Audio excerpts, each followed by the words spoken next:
Welcome back students. आज की अपनी इस वीडियो में हम क्लास 12th का first chapter relation and function पढ़ने वाले हैं। सबसे जो पहली एक्सरसाइज है वहाँ हमें रिलेशन के बारे में पढ़ना है। तो एक रिलेशन क्या होता है, जैसे ह्यूमंस के इंसान जो होते हैं उनके बीच के रिलेशंस क्या होते हैं, father mother brother sister.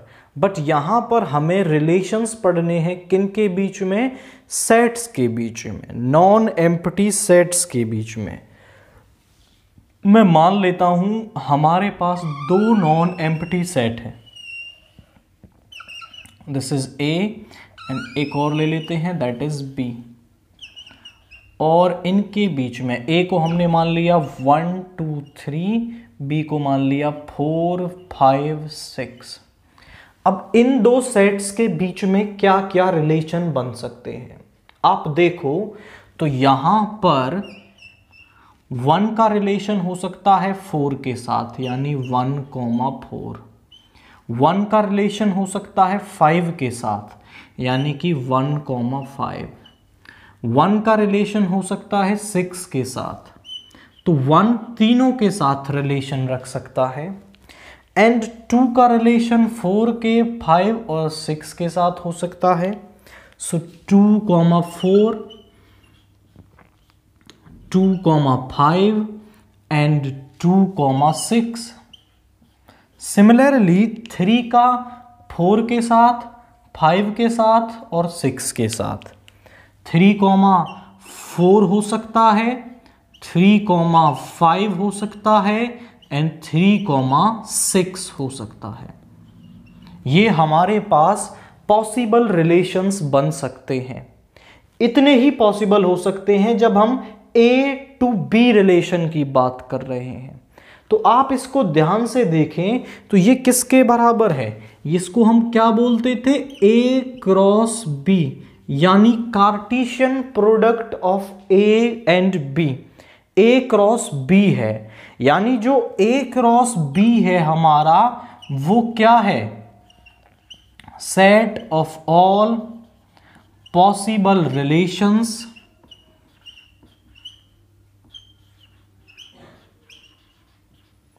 From element of set A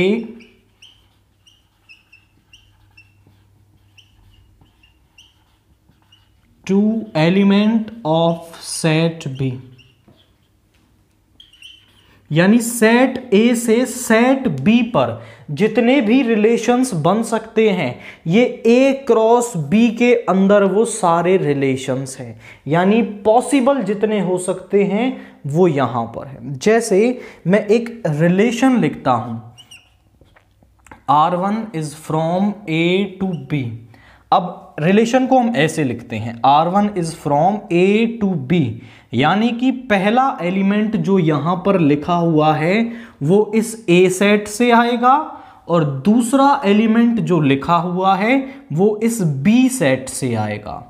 तो R1 को मैंने डिफाइन किया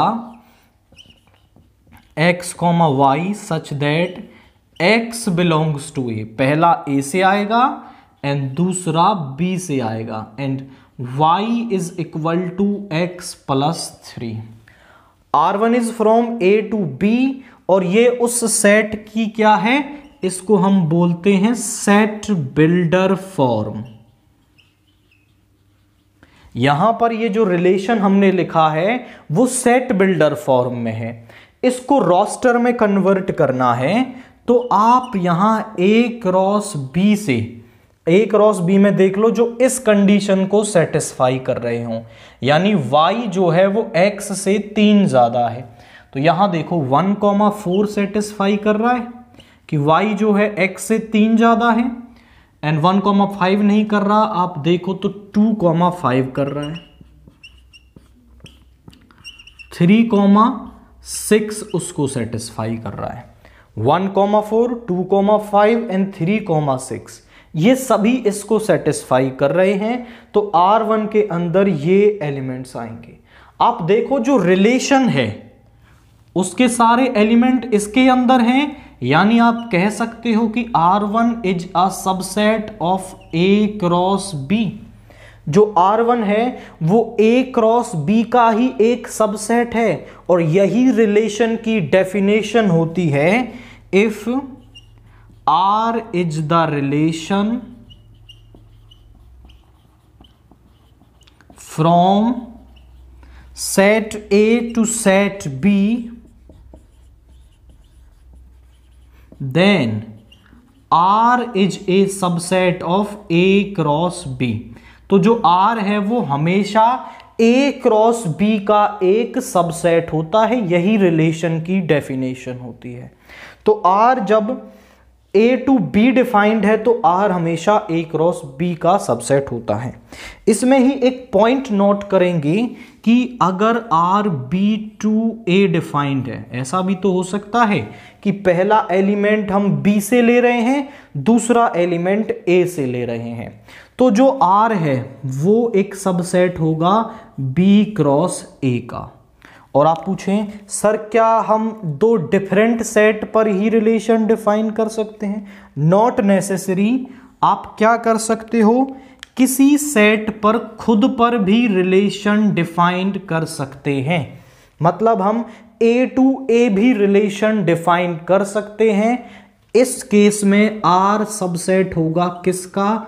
A क्रॉस A का। तो आपने देखा कि जो रिलेशन है वो उन सेट्स का क्या होता है, का सबसेट का, कार्टेशियन प्रोडक्ट का सबसेट होता है। और एक रिलेशन हम इस पर बनाएं, जैसे हम R2 डिफाइन कर रहे हैं, R2 is x, y such that x belongs to A and y belongs to B, and इस तरीके से कि x is less than y। अब रिलेशन क्या है कि जो जहां पर भी x y से छोटा है वो इसके अंदर आ जाएगा। अब आप एक क्वेश्चन और अराइज करें कि सर क्या हमें हमेशा ये कार्टेशियन प्रोडक्ट निकालना पड़ेगा? देखो यहां अगर सेट में एलिमेंट्स कम हैं तो आप निकाल पाओगे, बट अगर ऐसा हो जाए कि सेट बहुत बड़ा है तब पॉसिबल नहीं होगा। तो आप इसे डायरेक्टली भी कर सकते हो। देखो यहां से देख लो, 1 छोटा है 4 से तो 1,4 आ जाएगा। 2 छोटा है आपका 1 छोटा है 5 से तो ये भी आ जाएगा। 1 छोटा है 6 से तो ये भी आ जाएगा। 2,4 ये भी आ जाएगा। 2,5 ये भी आ जाएगा। अब एक और तरीका कर सकते हो, 1 को 4 के साथ देखो, 1 इज लेस देन 4 आ गया, 1 इज लेस देन 5 आ गया, 1 इज लेस देन 6 आ गया। 2 को लो, 2,4, 2,5, 2,6 ये भी आ गया। अब 3 को 3, 4, 3,4, 3,5, 3,6। तो आप चेक करें तो हमने ये रिलेशंस यहां पर बना लिए। ये जो R2 है आप थोड़ा नोटिस करें तो R2 A क्रॉस B के ही बराबर आ गया, यानी R2 is equal to A cross B। तो वो पूरा A क्रॉस B के बराबर आ गया। और ये एक स्पेशल टाइप का रिलेशन है। ऐसे रिलेशन को हम यूनिवर्सल रिलेशन कहते हैं, कि जब रिलेशन पूरा A क्रॉस B के बराबर बन जाए तो ये स्पेशल टाइप ऑफ रिलेशन है, दैट इज यूनिवर्सल रिलेशन। तो रिलेशन के बारे में तो इतना बेसिक आपको पढ़ना है। अच्छा एक और पॉइंट आप नोट करें, total number of possible relation. यहां से भी क्वेश्चन कई बार आता है कि A टू B कितने रिलेशंस बनाए जा सकते हैं। A टू B हम कितने रिलेशंस बना सकते हैं when R is from A to B। आप समझो कि रिलेशन क्या है, रिलेशन इस A क्रॉस B का एक सबसेट है। तो जितने इस A क्रॉस B के सबसेट बन जाएंगे उतने रिलेशंस हम बना पाएंगे। मान लो कोई एक सेट है A आपके पास, दैट इज 1 2 3, इसके कितने सबसेट बनाए जा सकते हैं? 2 की पावर n यानी 2 की पावर 3 इसके सबसेट बनाए जा सकते हैं। तो इस A क्रॉस B के कितने सबसेट बनाए जा सकते हैं? Total number of subset of A cross B that is 2 की पावर जितने एलिमेंट्स हैं उस A क्रॉस B में। और हम जानते हैं कि n of A cross B को हम ऐसा भी लिख सकते हैं 2 की पावर NA इंटू NB, यानी कि A टू B कितने सबसेट बनाए जा सकते हैं, कितने रिलेशन बनाए जा सकते हैं? वो 2 की पावर NA इंटू NB इतने नंबर ऑफ रिलेशंस बनाए जा सकते हैं। यहां पर अगर आप निकालना चाहें तो यहां कितने बन जाएंगे? 2 की पावर NA इंटू NB यानी कि 2 की पावर 3 इंटू 3 यानी 2 की power 9 relations from A to B बनाए जा सकते हैं। तो ऐसे भी आप बता सकते हैं। इसके बाद हमें पढ़ना है टाइप्स ऑफ रिलेशंस। मेन जो कंसेप्ट है 12th क्लास का वो यहां से शुरू होता है। ये बेसिक आपको पता होना चाहिए था। सबसे पहला टाइप हम पढ़ रहे हैं दैट इज आइडेंटिटी रिलेशन। अब क्या होता है identity relation? A relation on set A, या फिर आप कह सकते हो कि in set A is said to be identity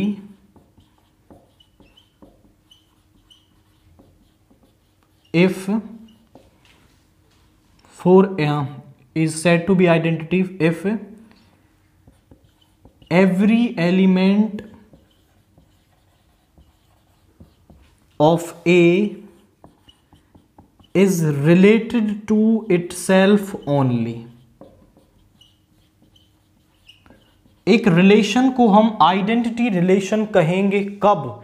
जब उसका हर एलिमेंट केवल अपने आप से रिलेट हो। मैं यहां डेफिनेशन में बात कर रहा हूं R is from A to A। तो रिलेशन आइडेंटिटी रिलेशन हो जाएगा कब? जब A का हर एलिमेंट अपने साथ ही रिलेशन रखेगा। एग्जाम्पल से समझते हैं। मान लो हमारे पास A एक सेट है दैट इज 1 2 3। तो R एक ऐसा रिलेशन बन रहा है 1, 1, 1, 2, 1, 3 इस तरीके से। Okay there is a mistake 2, 2 and 3, 3। आप चेक कर लो 1, 1 के साथ रिलेशन, 2, 2 के साथ, 3, 3 के साथ। या फिर आप ऐसा कह सकते हो कि उसके अंदर 1, 1, 2, 2, 3, 3 टाइप के ही एलिमेंट्स हो, इनके अलावा कुछ और ना हो, तो ऐसे रिलेशन को हम आइडेंटिटी रिलेशन कहते हैं। दूसरा, इसी में एक नोट लिखेंगे कि आइडेंटिटी रिलेशन इज यूनिक। जो आइडेंटिटी रिलेशन है हमारा वो क्या होता है? वो यूनिक होता है। मतलब किसी भी सेट पर आइडेंटिटी रिलेशन हम केवल एक ही बना सकते हैं, उसके अलावा नहीं बनाए जा सकते। नेक्स्ट टाइप है universal relation. A relation R in the set A is called universal relation on A if each element of A is related to every element of A. हम बात कर रहे हैं कि आर ए टू ए हमारे पास एक relation है। किस तरीके से कि यहां पर ए है, मान लो हमारे पास 2, 3 और आर एक रिलेशन आ रहा है दैट इज 2, 2, 2, 3, 3, 2 एंड 3, 3। ये कोई रिलेशन है। तो आप देखो तो यहां पर ये जो आर है वो किसके बराबर है? A क्रॉस A के बराबर है। मतलब 2A के सभी एलिमेंट्स का अपने हर एलिमेंट के साथ रिलेशन है। तो ऐसे रिलेशन को हम क्या कहते हैं, आपका यूनिवर्सल रिलेशन कहते हैं। जैसे एक और एग्जांपल हम देखें, a to b, a is equal to 1 2 3 and b is equal to 4 5 6 and r is such that x comma y such that x belongs to a, y belongs to b and x is less than y। तो यहां कौन कौन आ जाएगा, देखिए कौन condition को satisfy कर रहा है। 1 4 से छोटा है तो 1 4 आ जाएगा, 5 से छोटा है तो 1 5, 1 6, 2 4, 2 5, 2 6, 3 4, 3 5 एंड 3 6। आप चेक करें कि ये जो आर रिलेशन है वो पूरा A क्रॉस B के बराबर आ गया। मतलब A का हर एलिमेंट B के हर एलिमेंट के साथ रिलेशन रख रहा है। सो आप कहेंगे कि R is a universal relation. तो यही डेफिनेशन लिखी हुई है कि अगर A टू A हम बात कर रहे हैं तो A का हर एलिमेंट अपने साथ रिलेशन रखेगा, तो ऐसे रिलेशन को हम यूनिवर्सल रिलेशन कहते हैं। नेक्स्ट टाइप है वॉइड और एम्प्टी रिलेशन। अब मान लो हम R A टू A एक रिलेशन दें, और रिलेशन कैसा है, A, B such that A belongs to A and B is also belongs to A। और कंडीशन क्या है कि A माइनस B 8 होना चाहिए जब A को हम लिख रहे हैं 1 2 3 4 एंड 5। आप समझो कि यहां पर वो इसके अंदर आएंगे जिस A, B का पेयर आपका A माइनस B 8 आ जाएगा। आप समझो कि 1 1 0, 1 minus 2 is minus 1, 1 minus 3 is minus 2, 1 minus 5, जो ग्रेटेस्ट डिफरेंस आएगा वो 4 का यहां पे आ रहा है, वो कभी भी 8 नहीं आ सकता। तो आप लिखेंगे कि इस R के अंदर कोई एलिमेंट नहीं आएगा, मतलब भाई के बराबर है। और ऐसे रिलेशन को हम क्या कहते हैं, वॉइड या एम्प्टी रिलेशन। मतलब A का किसी भी एलिमेंट का अपने साथ कोई रिलेशन नहीं है, और यही डेफिनेशन है। A relation R in the set A is called void और empty relation if no element of A is related to any element of A। मतलब आपस में कंडीशन ही सेटिस्फाई ना हो, रिलेशन वाली कंडीशन ही ना बने। इसी पर एग्जांपल देते हैं, देखिए जरा। जब हमारे पास A है 1 2 3 एंड B है हमारे पास 4 5 6, और R एक रिलेशन है कैसे, x, y such that x belongs to A, y belongs to B and x is greater than y। देखो 1 4 से बड़ा है, नहीं है, ये नहीं आएगा इसमें। मतलब पहले वाला एलिमेंट यहां से, और वो अगर B के किसी एलिमेंट से बड़ा है तो यहां आएगा। 1 4 से 5 से 6 से नहीं बड़ा, नहीं आएगा। 2 4 नहीं आएगा, 2 5 2 6। आप यहां देखो तो कुछ भी A क्रॉस B के अंदर एक भी ऐसा ऑर्डर्ड पेयर नहीं है जो इस कंडीशन को सेटिस्फाई कर दे। तो यहां R के अंदर कुछ नहीं आएगा, सो वॉइड रिलेशन। आप कैसे भी रिलेशन बना दें, अगर वहां कोई भी एलिमेंट नहीं आ रहा है तो आप उसे कह सकते हैं कि this is a empty relation. यहीं पर एक रिमार्क, और आप कह सकते हैं कि नॉट। आप लिखेंगे कि void relation and universal relation are respectively smallest and largest relations। हम क्या कह रहे हैं कि यहां पर जो ये वॉइड रिलेशन और यूनिवर्सल रिलेशन है, वॉइड रिलेशन जितने भी रिलेशन बनेंगे उनमें सबसे छोटा एंड यूनिवर्सल रिलेशन जो है वो सबसे बड़ा रिलेशन आपका होता है। And both are called trivial relation, और दोनों को ही हम क्या कहते हैं, आपका ट्राइवियल रिलेशन कहते हैं। ये रिमार्क आपको अपने माइंड में यहां पर रखना है। नेक्स्ट टाइप है fourth, inverse relation.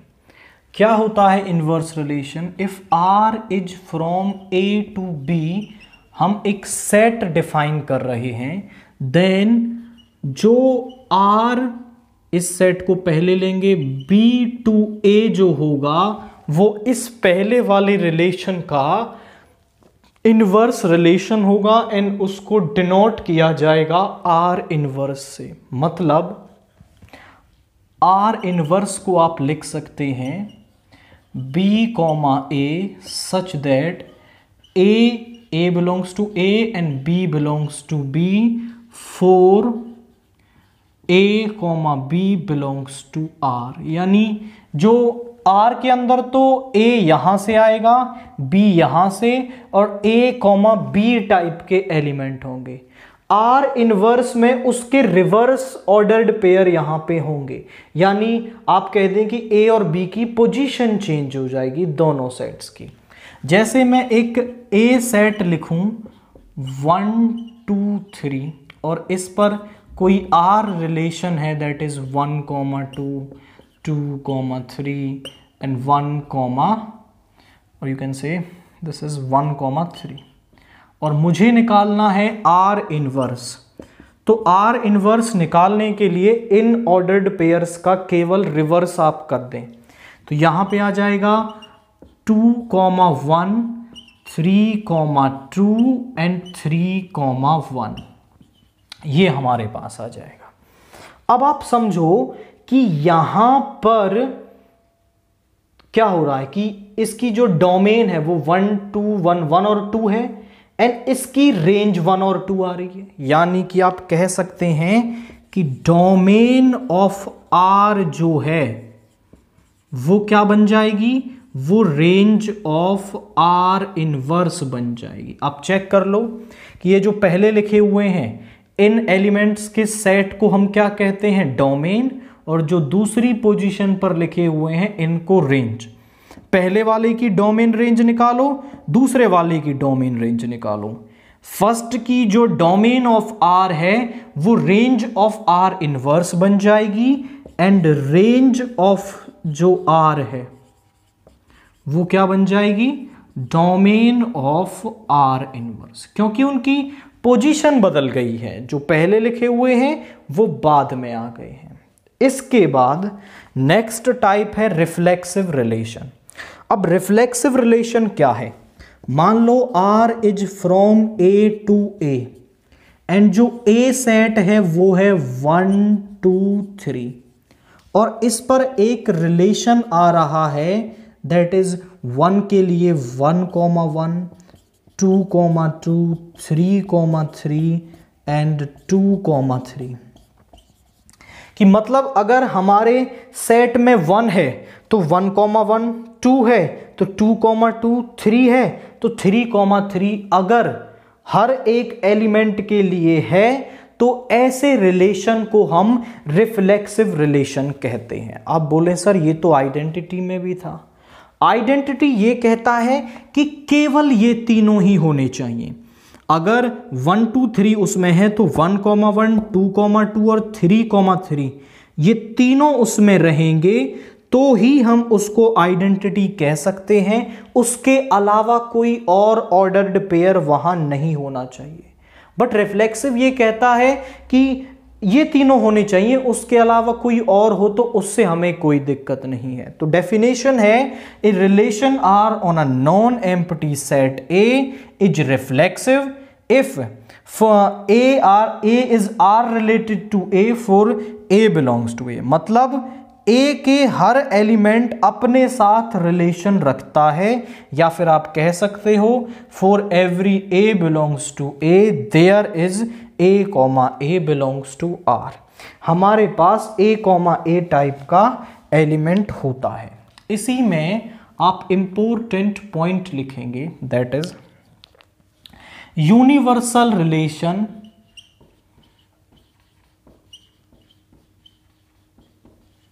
On set A is always reflexive. वो हमेशा क्या होगा, वो रिफ्लेक्सिव होगा। एंड हम आइडेंटिटी की बात करें, identity relation on set A is always reflexive. वो क्या होगा, हमेशा रिफ्लेक्सिव होगा, but converse is not true. Converse is not always true, converse is not true ही लिखे। मतलब क्या है कि जो यूनिवर्सल रिलेशन बनेगा वो हमेशा रिफ्लेक्सिव होगा, एंड जो आइडेंटिटी रिलेशन है, देखो इसको निकाल दो तो ये रिफ्लेक्सिव की कंडीशन को भी सेटिस्फाई कर रहा है ना। तो मतलब जो आइडेंटिटी है वो रिफ्लेक्सिव होगा, बट जो रिफ्लेक्सिव है वो जरूरी नहीं है कि वो आइडेंटिटी हो, क्योंकि ये रिफ्लेक्सिव है बट आइडेंटिटी नहीं है, क्योंकि 2,3 यहां पर प्रेजेंट है। इसके बाद नेक्स्ट टाइप है सिमेट्रिक रिलेशन। मान लो आर ए टू ए हम एक सेट बना रहे हैं एंड ए इज 2, 3, 4 और इस पर कोई आर रिलेशन है दैट इज 2,3, 3,2, 1,4, 4,1 एंड 1,1। अब आप चेक करो कि सिमेट्रिक की डेफिनेशन क्या कहती है कि हर एलिमेंट का रिवर्स ऑर्डर्ड पेयर वहां पे होना चाहिए। यानी 2,3 यहां पर है, आप चेक करो कि इसका रिवर्स है यहां पर 3,2, 3,2 का यही होगा। 1,4, 4,1 और 1,1 का तो रिवर्स वो खुद ही होता है। यानी अगर हम कहें कि A, B टाइप का ऑर्डर्ड पेयर वहां पे है, तो अगर हर एक A, B के लिए B, A टाइप का एलिमेंट वहां पर है, ऑर्डर्ड पेयर वहां पर है, वेल ऐसे रिलेशन को हम कहेंगे कि सिमेट्रिक रिलेशन। डेफिनेशन क्या कह रही है, a relation R on a non empty set A is symmetric if A is R related to B, मतलब A, B वहां पर है, which implies B is R related to A, और that means if A, B belongs to R, B, A वहां पर होना चाहिए। तो ऐसे रिलेशन को हम क्या कहते हैं, सिमेट्रिक रिलेशन कहते हैं। अब इसी में भी कुछ इंपॉर्टेंट पॉइंट लिखेंगे। Universal relation on set A is always symmetric. वो क्या होता है, वो हमेशा सिमेट्रिक होता है।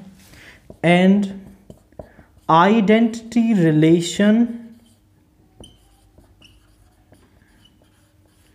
On set A is always symmetric. वो हमेशा क्या होता है, वो सिमेट्रिक भी होता है। यानी कि यूनिवर्सल आइडेंटिटी रिफ्लेक्सिव भी होते हैं, एंड ये हमारे दोनों क्या होते हैं, सिमेट्रिक भी हमारे पास होते हैं। Next type is transitive relation. A relation R on a non empty set A is called transitive if A is R related to B, B is R related to C, that means A is R related to C।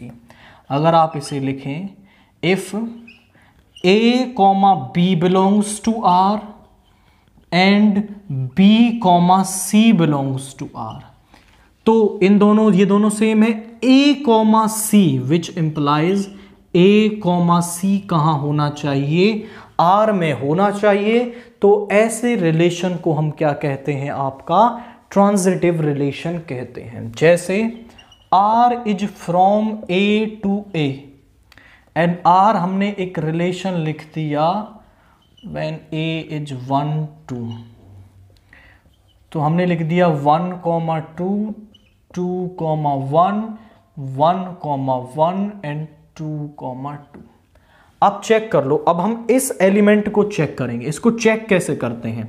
1,2 2 से शुरू होने वाला element ले लो, that is 2,1। तो A comma C यानी 1,1 यहां होना चाहिए है। 2 से स्टार्ट होने वाला दूसरा भी लो, 1,2 2,2, ये दोनों सेम है। तो 1,2 यहां होना चाहिए, वो आपका यहीं पर है। तो ये तो हो गया, ये तो ट्रांजिटिव है। दूसरे वाले को चेक करते हैं, 2,1। अब 1 से स्टार्ट होने वाला दैट इज 1,2 यानी 2,2 यहां होना चाहिए। तो ये आपका ट्रांजिटिव है। इफ A कॉमा B उसमें है B कॉमा C, तो हर एक इसके लिए A कॉमा C यदि वहां पर रहेगा तो ऐसे रिलेशन को हम ट्रांजिटिव रिलेशन कहेंगे। इसी में एक इंपॉर्टेंट पॉइंट लिखेंगे, that is universal relation on a non-empty set is always transitive। वो हमेशा क्या होता है?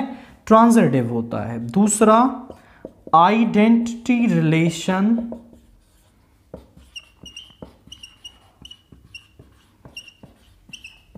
on a non-empty set is always transitive। वो भी हमेशा क्या होगा? ट्रांजिटिव होगा। अभी ये दो इंपॉर्टेंट पॉइंट है।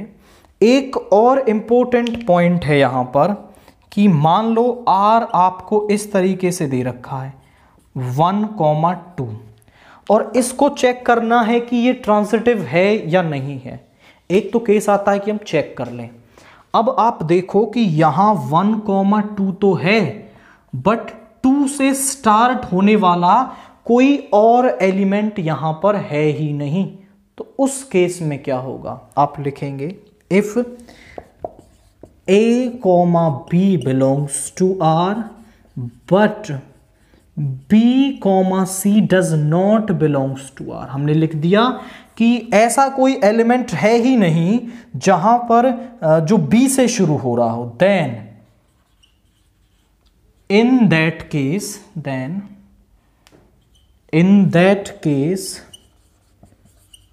we will not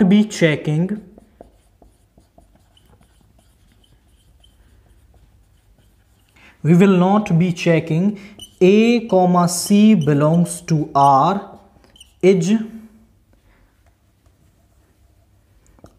is transitive।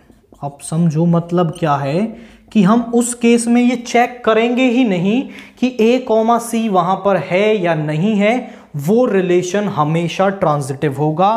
That means this relation is transitive. तो अगर उस दूसरे इस एलिमेंट से स्टार्ट होने वाला दूसरा ऑर्डर्ड पेयर आपको नहीं मिल रहा है, तो उस केस में ये जो रिलेशन है वो क्या होगा? वो ट्रांजिटिव होगा। इसमें एक और इंपॉर्टेंट नोट आप लिखेंगे।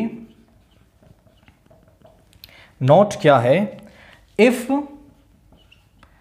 a relation is reflexive, symmetric and transitive, so the relation is equivalence relation। तो ऐसे रिलेशन को हम क्या कहते हैं? आपका इक्विवेलेंस रिलेशन कहते हैं। अगर कोई रिलेशन रिफ्लेक्सिव भी है, सिमेट्रिक भी है एंड ट्रांजिटिव भी है, तो उस रिलेशन को हम क्या कहेंगे? आपका इक्विवेलेंस रिलेशन वहां पर कहेंगे। तो अगर वो तीनों हो रहा है तो इक्विवेलेंस, और अगर उनमें से एक भी नहीं है तो वो आपका इक्विवेलेंस रिलेशन नहीं होगा। क्वेश्चन 1 देखिए, let a is equal to 3,5 and b is equal to 7,11, then show that relation R given by. r हमारे पास रिलेशन दे रखा है, r is equal to a comma b such that a belongs to a and b belongs to b, और a comma b r में कब आता है? जब a minus b is odd. मतलब दोनों का जो डिफरेंस है वो अगर ऑड आएगा तो वो ऑर्डर्ड पेयर r में होगा। एंड वी नो दैट, हम जानते हैं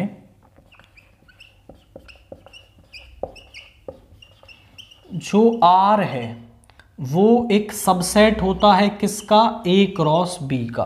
यानी r के अंदर a क्रॉस b से ही एलिमेंट आएंगे, क्योंकि r is from a to b। तो हम a क्रॉस b निकाल लेते हैं। a क्रॉस b क्या आएगा? 3,7, 3,11, 5,7 एंड 5,11। अब इसमें से वो ऑर्डर्ड पेयर R के अंदर आ जाएगा जिनके बीच का जो डिफरेंस है वो ऑड है। अब आप समझो कि 3,7, 3 minus 7 is equal to -4 which is even. ये क्या है? आपका इवन है। सो आप यहां पे कहेंगे so 3,7 does not belongs to R। तो जो 3,7 है वो R में नहीं होगा, क्योंकि इसका डिफरेंस इवन आ रहा है। आप निकालेंगे 3 माइनस 11 इज इक्वल टू, ये आ गया आपका -8 which is also even. So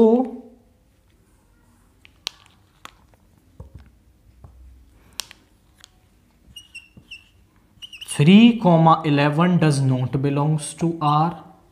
Now 5,7, 5 minus 7 is equal to -2 which is also even. So 5,7 does not belongs to R. And now 5 minus 11 is -6 which is even. So 5,11 does not belongs to R. हम जानते हैं कि R के अंदर ordered pair केवल A cross B से आ सकते हैं। हमने A क्रॉस B के सारे ऑर्डर्ड पेयर चेक कर लिए, उनमें से कोई भी इस कंडीशन को सेटिस्फाई नहीं कर रहा। तो मतलब R इज इक्वल टू, यहां कुछ भी नहीं आएगा, मतलब 5। सो R is an empty relation.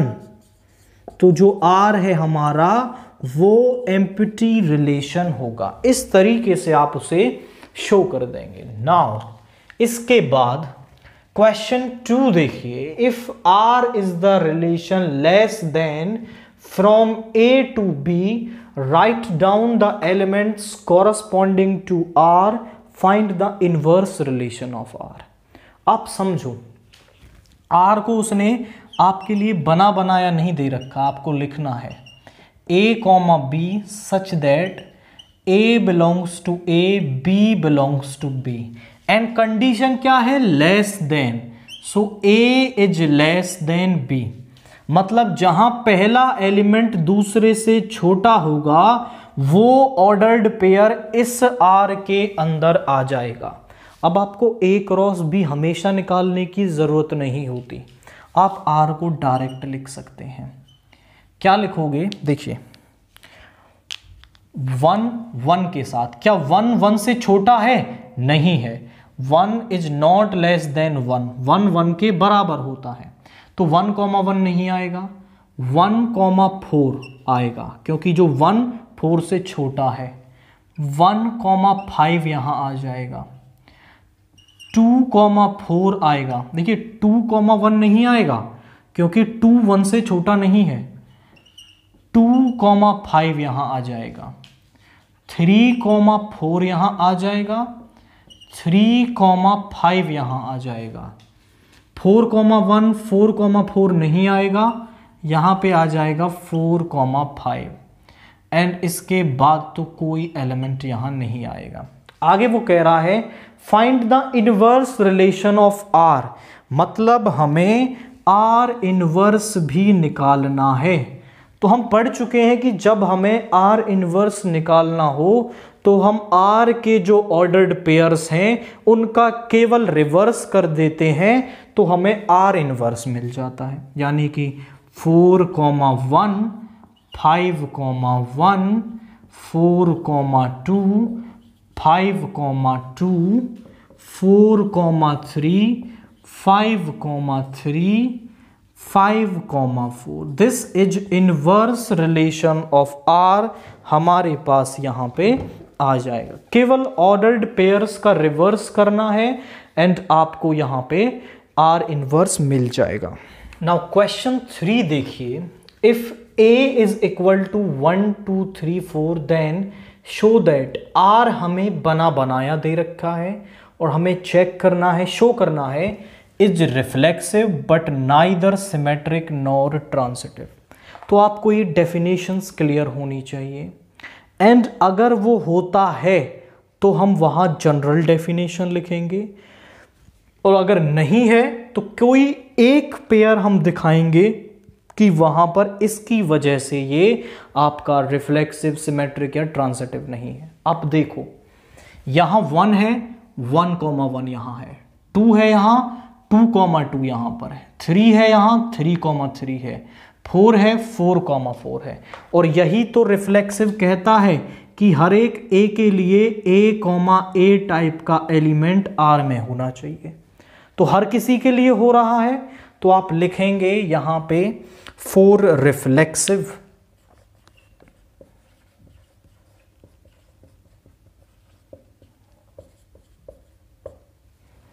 आप लिखोगे यहां पर for every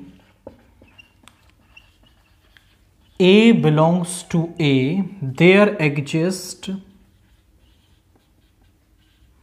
A, A belongs to R।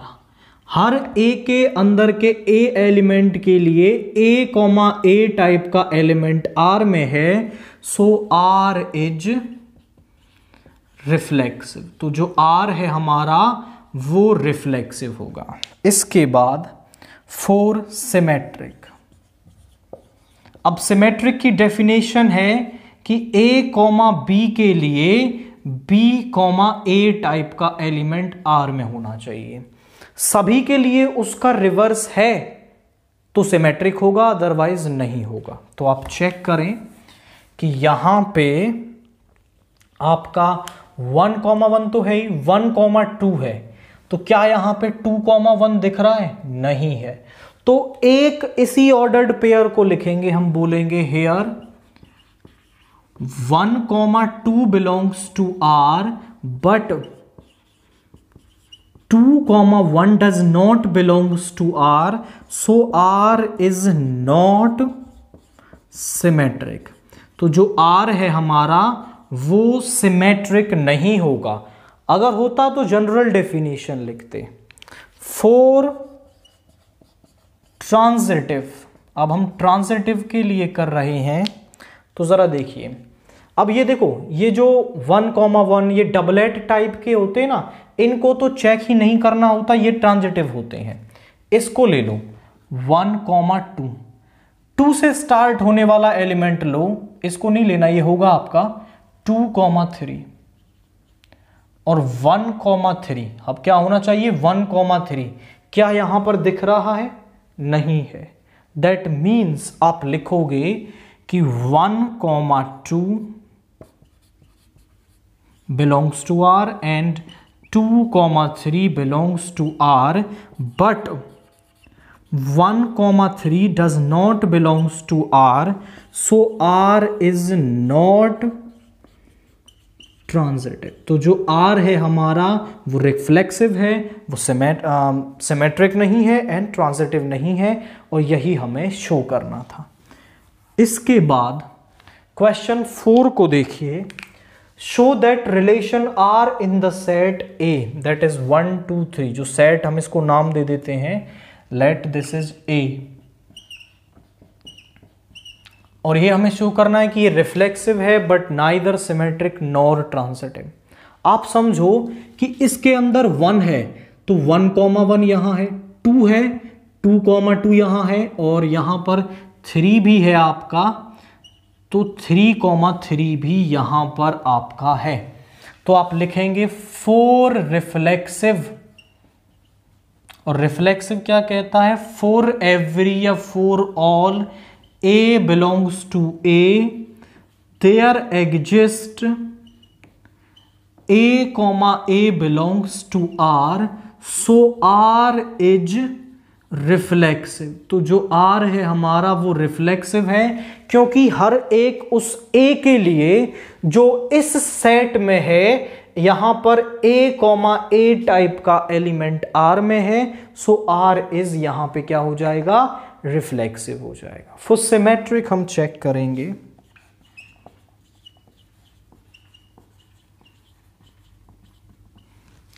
1,1 का रिवर्स तो यही है, 2,2 का भी यही है। 1,2 का रिवर्स क्या होगा, 2,1, और वो यहां नहीं है। सिमेट्रिक की डेफिनेशन है कि हर किसी का रिवर्स वहां पे होना चाहिए।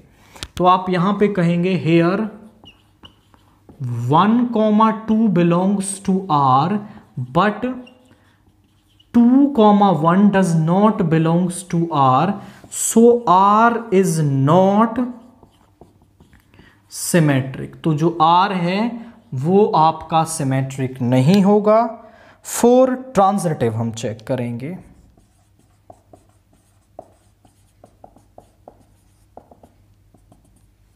फॉर ट्रांजिटिव के लिए क्या करेंगे, हम सभी को चेक करेंगे। ये डबलेट वाले तो आपके होते ही हैं, इसको ले लो 1,2, 2 से स्टार्ट होने वाला एक और ऑर्डर्ड पेयर दैट इज 2,3, तो 1,3 यहां होना चाहिए, तो यहां पर नहीं है। अगर hमें नहीं दिखाना है तो एक ऑर्डर्ड पेयर हमें ऐसा चाहिए जिसके लिए डेफिनेशन पूरी नहीं हो रही हो। आप लिखेंगे here 1,2 belongs to R and 2,3 belongs to R, but 1,3 does not belongs to R, so R is not transitive। आप चेक करो कि R रिफ्लेक्सिव हो रहा है, सिमेट्रिक नहीं है एंड ट्रांजिटिव नहीं है, और यही हमें यहां पर शो करना था। क्वेश्चन 5 देखिए। Show that relation R in the set 1 2 3 given by R हमें दे रखा है, वो है 1,2 2,1 is symmetric but neither reflexive nor transitive, हमें ये शो करना है। आप समझो कि यहां 1 है, यहां 1,1 है, नहीं है, सो नॉट रिफ्लेक्सिव। आप लिखेंगे फॉर रिफ्लेक्सिव, आप बोलेंगे 1 बिलोंग्स टू ए, इसको नाम दे देना आप कुछ A, 1 belongs to A but 1,1 does not belongs to R, so R is not reflexive. तो जो आर है आपका वो रिफ्लेक्सिव नहीं होगा। फॉर सिमेट्रिक हम चेक करेंगे।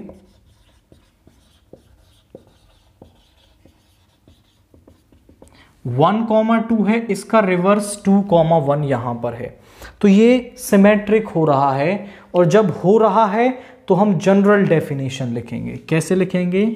For every A, B belongs to R, there exist B, A belongs to R. So R is symmetric. तो जो R है हमारा वो सिमेट्रिक है। फॉर ट्रांजिटिव हम करेंगे, आप समझो कि ट्रांजिटिव के लिए 1,2 2,1, तो 1,1 यहां होना चाहिए, तो 1,1 यहां है नहीं है, आप लिखेंगे here 1,2 belongs to R and 2,1 belongs to R, but 1,1 does not belongs to R, so R is not transitive। तो जो R है हमारा वो ट्रांजिटिव नहीं है, वो यहां पर केवल सिमेट्रिक है। इसके बाद क्वेश्चन 6 देखिए, let A is equal to ABC, determine whether, ये R दे रखा है, इज रिफ्लेक्सिव, सिमेट्रिक और ट्रांजिटिव। हमें डिटरमाइन करना है कि कौन सा इनमें से वो होगा। रिफ्लेक्सिव के लिए A है, A, A यहां पर है, B है, B, B यहां पर है, C है, C, C यहां पर है, यानी ये रिफ्लेक्सिव तो है। आप लिखोगे फॉर रिफ्लेक्सिव, अब जनरल डेफिनेशन लिखेंगे, फॉर एवरी, अब इसमें ना ए की बजाय कुछ और यूज करना क्योंकि ए इसका एलिमेंट है। For every X belongs to A there exist X comma X belongs to R, so R is reflexive. तो जो आर है हमारा वो रिफ्लेक्सिव है। नाउ फॉर सिमेट्रिक हम चेक करेंगे, सिमेट्रिक के लिए सभी का रिवर्स वहां पे होना चाहिए। अब A, A का तो वही होता है A, B, B, A दिख रहा है आपको कहीं यहां पे B, A नहीं है, आप बोलेंगे here A, B belongs to R but B, A does not belongs to R, so R is not symmetric. तो जो R है हमारा वो सिमेट्रिक नहीं होगा। फॉर ट्रांजिटिव, अब देखिए चेक करने की जब बात आए तो ट्रांजिटिव को चेक करना सबसे टिपिकल पड़ता है। इजी मोस्ट तरीका बताता हूं कि ये डबलेट वाले तो चेक ही नहीं करने, ये तो हमेशा ट्रांजिटिव होते हैं। अब ले लो A, B को, B से स्टार्ट होने वाला एलिमेंट देखो B, C, तो A, C यहां होना चाहिए, तो A, C दिख रहा है कहीं पे, ये रहा, यानी है। B से स्टार्ट होने वाला और देखो, ये देख लिया हमने, B से स्टार्ट होने वाला कोई और एलिमेंट नहीं है, तो ये भी ट्रांजिटिव है आपका। अब इसको ले लो A, C, C से स्टार्ट होने वाला देखो C, A, तो यहां A, A है, यानी ये भी हो गया। C से स्टार्ट होने वाला C, B यानी A, B होना चाहिए, वो भी है।